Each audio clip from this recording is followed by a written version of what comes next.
makasalubong at makasabay sa daan. Dapat mo lang usayan at papasya pag lumaban. Sabayan ng panalangin at sipagan sa daan. Tuloy mo lang. Dati sinubok makaranasan, dito na tinagos tinatagaan ko pa ang sarili at papalagaan ko ang mga hamon na nakalaan.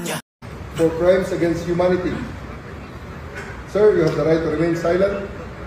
You have the right for counsel of your choice.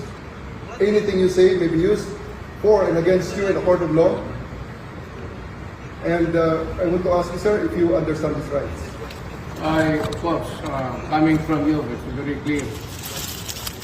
Now that you're asking, sir, for the basis of the warrant, the ICC had issued a warrant pursuant to Article 25(3)(a) of the statute for crimes against humanity and pursuant to Article 7(1)(a) of the same statute for murder committed in the Republic of the Philippines during the relevant period and as set forth in this warrant of arrest.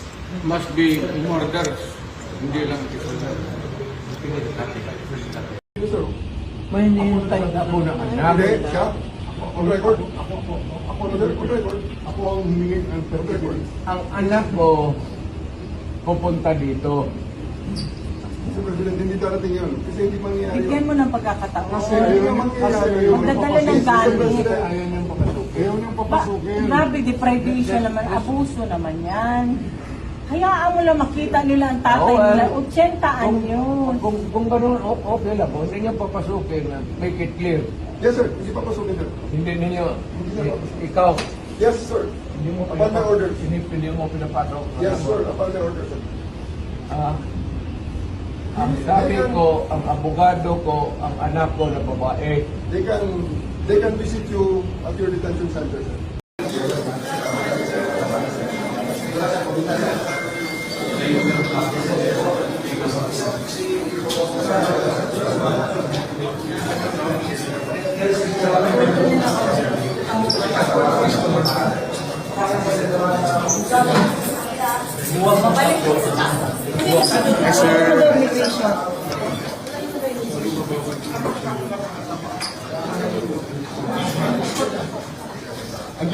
if they want to arrest me, I will go to them.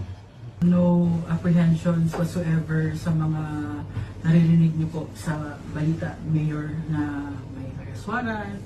Hindi po kayo nababother nito. I'm old for that, actually. Even if you kill me now, totoo talaga, truly, it does not scare me a bit.